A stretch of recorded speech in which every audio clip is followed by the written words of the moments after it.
Alright, I'm gonna go for a little cruise in the old Honda and hopefully not get pulled over. She's running pretty quiet.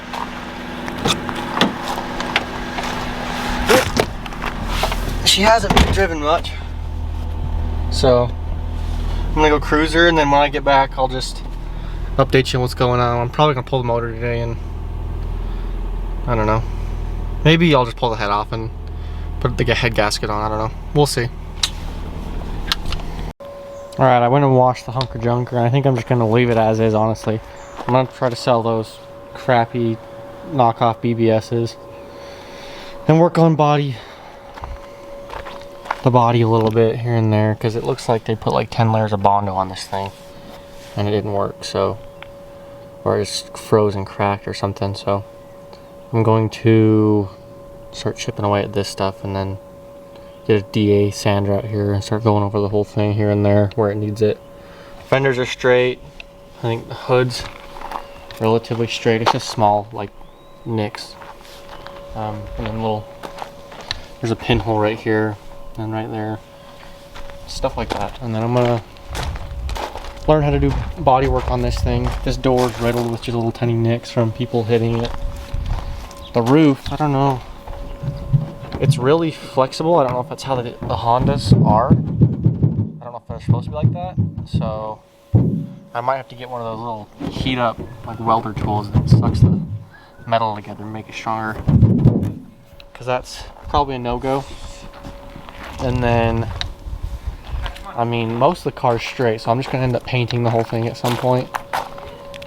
Yeah, because this is gonna be my little test car for like body work. I've never done body work besides on McLean's Datsun, but we kind of did a butch job of that one. So this is the guinea pig. I'll keep you guys updated if I decide to do anything else to it, but other than that, right now I'm trying to sell those for $350. That's what I paid for the car. I think I paid $300 for the car, but she's now I'm in like $2,000 at this point with just interior shiz, missing stuff, etc., etc. New stuff that was broken that we had to replace. So, alright, I'll talk to you guys next time. Alright, we've done a little bit of body work. We're just sanding most of the car down. Brock pulled the spoiler and taillights off. He's pulling the front bumper off and the headlights so he can start working on cleaning her up. I went and pressure washed the engine bay. Looks like a normal D16, but it's cleaner now. And I'm just gonna take this bash bar off, or the bumper, because when I go to turbo this thing in the future, I'm not gonna need it because everyone deletes them anyway. So we'll set you up on a time lapse somewhere, and you guys can watch us take shiz off.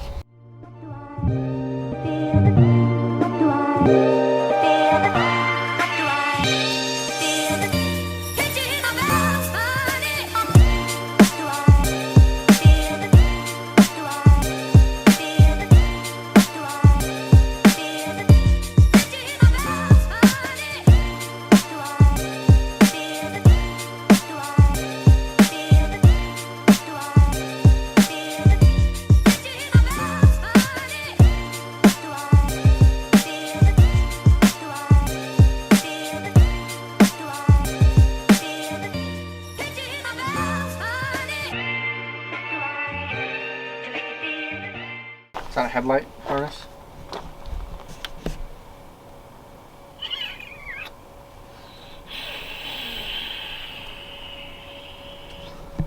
This is the power steering pump, is it not?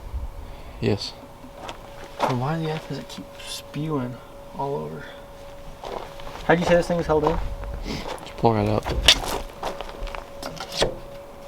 What O-ring am I missing? Let me get some of this.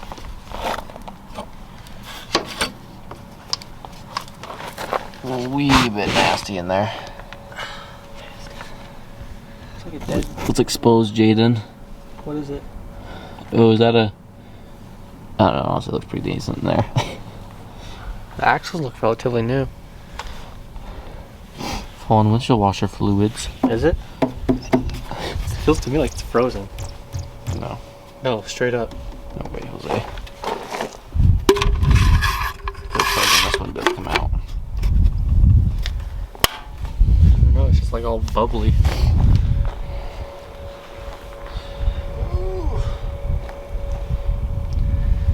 I don't know. When it starts squealing, I guess we can pull this reservoir off and see what the dealio is. Yeah, something like that. Oh, fuck. Jesus, it's like B word. Whoa!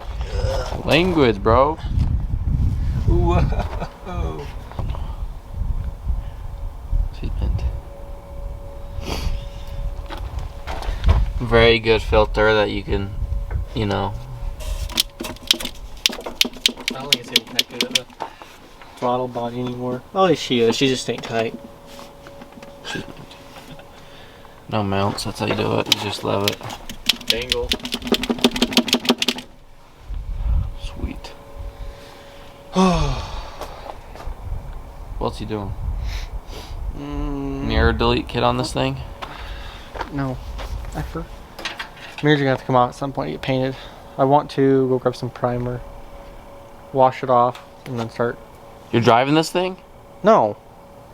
I'm gonna drive it out here and put the pressure washer on it, or maybe just even the hose. Spray her down. I'll pressure washer now. You can see where all the shiz is at, the nasty stuff. The engine bay. Yeah, I took the filter off, stuffed the paper towel in there, and then started spraying shiz. This filter? Yeah. Okay, it's not even a filter anymore. It's freaking. Oh, I didn't want to get water in it, so I pulled it out. It's mint. Uptown. I didn't even hiccup at all. I pulled the filter off, stuffed the paper towel, sprayed the effing engine bay. It was smoking all over. And then put the filter back on after I was done. And then she ran. La Ronda. Ooh. Maybe do a blown head gasket. There's some. I do. Oh. I do have a blown head gasket. What is that creature in there? That's blown head gasket material. Oh, I don't even know what that is. It's called blown head gasket. It's like hairy. I was watching a video and the guy's like, I don't know what's going on, but I'm getting some weird shiz on my radiator cap. And he's like, it ended up being a head gasket. Nasty. So let's leave it right there. So it does have a blown head gasket. Does it have coolant in there? Yeah. Enough? Yeah, I was touching it. You're just a little baby about it, and you're saying it's effed. When in reality, it's supposed to be. It's not. All right, we need to have a debate. Right here, it says. Let me get some. It says maximum and a minimum down there. Do you keep it at the minimum and then let it overflow to the maximum, or do you keep it like in the middle? It's supposed to be bone dry, dude. I say it's supposed to be bone dry. He says it's supposed to be. It's supposed to have some in it at like the minimum line at least. I'm pretty sure this is an overflow, not a reservoir. But I might be wrong. Let's see, look. Oh God, lighting. Because they typically put Max. coolant. When you run this thing for like 20 minutes, it'll be above the maximum line. Minimum, maximum. And Okay. she's right at the maximum as of now. It's supposed to be like that. I don't think so. Well, she's ready for a big old fat turbo. I know you can turbo these cars and probably take them to like, I don't know, 8 pounds of boost without blowing them up, but I don't know. I'm just gonna wait till I actually get a decent motor in here. I think I want to do like a B18 or a B16 turbo. And then we'll have some fun. When I pull the engine out, I'm going to pull like 100 tunes and clean the whole engine bay and move some wires along the edges. That's a win. But in the meantime, we can do body work. Body work's cheap and easy. So this big old fat body filler, I mean, it's wavy as freak, but I mean, it's getting better. We have to pull some of the metal out and then The lugs are at your house. and then do some other shiz. But when the time comes, this thing will be fast as freak. Alright, the light's probably not going to help you see, but I got a lot of stuff sanded down today. You can just go through and see there's high spots all throughout this. Then if we brought down even more. It's not bare metal right now. This is just really scratched, clear coat and paint. Today we're done. We took this crash bar off because we're not going to need that for when we do a turbo. I can't decide whether or not I just want to do a single cam. I've been watching Boost Boy's old videos on him and Charlie's single cam, and I'm thinking, I don't know, that'd be the cheapest option. Just buy a $900 eBay turbo kit, throw it on, and you don't actually have to tune it completely. If you just throw like a 4-pound spring, I seen that he put Even though he does have the Honda, he put like a line on his return to give it some more fuel pressure, and it tend to help. So we'll see. I'll let you guys know what happens. See you next time.